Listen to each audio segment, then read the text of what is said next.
एक एक आधी मिनट में बताता हूँ शेखर क्या थे। आपने कुछ भी कह दिया उनके लिए। मैंने जब शेखर पर लिखा तो मैंने बहुत पढ़ा। दो बातें वो बताने जा रहा हूँ आपको जो आपने कहीं कभी सुनी नहीं होंगी। 700 लोग अंग्रेजों ने इसलिए नौकरी पर रखे हुए थे कि वो चंद्रशेखर आज़ाद को पहचान लें। पहचानने के लिए 700 लोगों को नौकरी दे रखी थी अंग्रेजों ने। और एक बात आपको वो बताने जा रहा हूँ जो दुनिया के क्रांतिकारियों के इतिहास में केवल और केवल चंद्रशेखर आज़ाद के नाम से जुड़ी है। इकलौता बेटा था चंद्रशेखर आज़ाद। माता पिता रहते थे भावरा, एक जगह है झाबुआ जिले में मध्य प्रदेश में, वहाँ रहते थे। गरीब थे। चंद्रशेखर आज़ाद की पार्टी बैंक ये खजाने लूटती थी सरकारी, आज़ादी की लड़ाई के लिए हथियार खरीदने के लिए। एक दिन किसी ने आकर ये कहा कि चंद्रशेखर जो पैसा तुम लूटते हो वो तुम्हारे संदूक में रहता है, इसकी चाबी तुम्हारे पास है। तुम जानते हो तो घर में तुम्हारे माँ बाप के पास खाने को रोटी के लिए पैसा नहीं है। माँ बाप भूखे मरने के कगार पर हैं, कम से कम इतना पैसा तो घर भेज दे इस संदूक में से कि तेरे माँ बाप रोटी खा लें। तो चंद्रशेखर आज़ाद एक पल को उनकी आंखें लाल हुईं और लाल आंखों से बोले कि माँ बाप क्या सिर्फ मेरे हैं और क्रांतिकारियों के नहीं है? इस संदूक में से तो एक पैसा दूंगा नहीं, लेकिन तुम मेरे माँ बाप को खाना नहीं खिला सको तो आके बताना, मैं किसी दिन आऊँगा रात के अंधेरे में और अपने माँ बाप के सीने में अपनी पिस्तौल की 2 गोली उतार के चलाऊँगा। उसको आतंकवादी बताएगी राजनीति, उसको। तब सुनना, शेखर महायज्ञ का नायक गौरव भारत भूखा है, जिसका भारत की जनता से रिश्ता आज लहू का है, जिसके कारण त्याग अलौकिक माता के आंगन में था, इकलौता बेटा होकर भी आजादी के रण में था, जिसको खूनी मेहंदी से भी देह रचाना आता था, आजादी का योद्धा केवल चने चबे ना खाता था। अब तो नेता पर्वत सड़कें शहरों को खा जाते हैं और पुलों के शिलान्यास में नहरों को खा जाते हैं। अब तो नेता पर्वत सड़कें शहरों को खा जाते हैं और पुलों के शिलान्यास में नहरों को खा जाते हैं।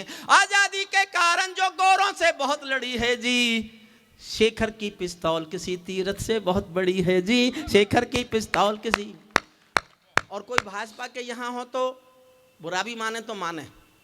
जब मैंने अटल जी को, अडवाणी जी को बुरा मनवा दिया तो आप क्या है? लेकिन मेरी ईमानदारी देखना, ईमानदारी। जो भारत माता की जय के इनके समर्थन से थी, इसलिए मेरा इन पर गुस्सा ज्यादा है क्योंकि ये राम का नाम ज्यादा लेते हैं। जो भारत माता की जय के नारे गाने वाले हैं, जो भारत माता की जय के नारे गाने वाले हैं, राष्ट्रवाद की गरिमा गौरव ज्ञान सिखाने वाले हैं, जो छोटी छोटी बातों पर संसद में अड़ जाते हैं, श्री राम मंदिर मुद्दे पर सड़कों पर लड़ जाते हैं, 60 दिनों तक स्वर्ण जयंती रथ लेकर जो घूमे थे, आजादी की यादों के पत्थर पूजे थे, चूमे थे, इस घटना पर चुप बैठे थे, सबके मुंह पर ताले थे, तब गठबंधन क्यों नहीं तोड़ा जो तुम हिम्मत वाले थे, तब गठबंधन क्यों नहीं तोड़ा जो तुम हिम्मत।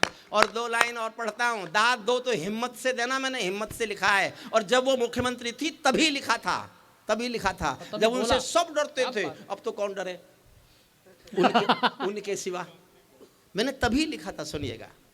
इस घटना पर चुप बैठे थे, समर्थन चाहता हूं पूरा सदन का, इस घटना पर चुप बैठे थे, सबके मुंह पर ताले थे, तब गठबंधन क्यों नहीं तोड़ा जो तुम हिम्मत वाले थे। तुम सत्ता में शामिल थे, 2 टूक डांट भी सकते थे, तुम सत्ता में शामिल थे, 2 टूक डांट भी सकते थे, जो जीभ शहीदों पर थूके वो जीभ काट भी सकते थे, जीभ शहीदों पर थूके वो जीभ। जिंदाबाद जिंदाबाद। अंतिम छंद पढ़ता हूं कविता का, जो सीने पर गोली खाने को आगे बढ़ जाते थे भारत। आप शुद्ध कविता सुनना, शुद्ध कविता, थोड़ी सी देर, 1 मिनट।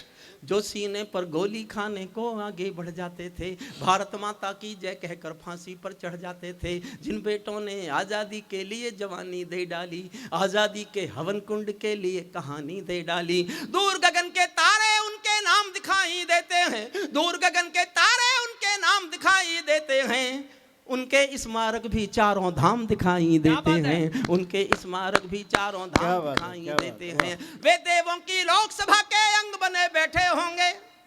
मैं उनका स्थान बता रहा हूं और तुम्हारा तो सबको पता है ही।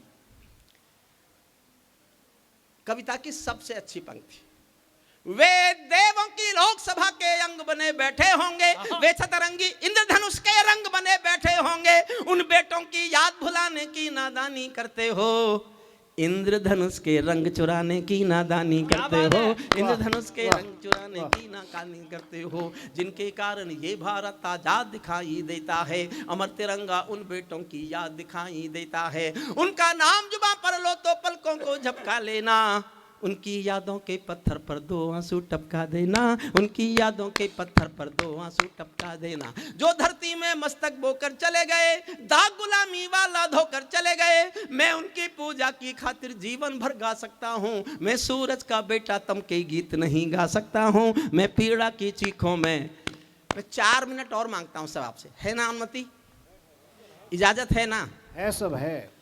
मैं शहीदों पर एक 4 मिनट की कविता सुनाना चाहता हूँ। जैसे आपने अपने यहाँ बेटों का सम्मान किया, मेरठ में कैप्टन मनोज तलवार का पार्थिव शरीर आया था करगिल युद्ध में, और जिस दिन उनका पार्थिव शरीर आया था, मैंने बहुत पीछे से, भीड़ बहुत पीछे से खड़े होकर वो शव यात्रा देखी थी। तब भीगी आंखों से मैंने एक छोटा सा गीत लिखा, बहुत छोटा सा।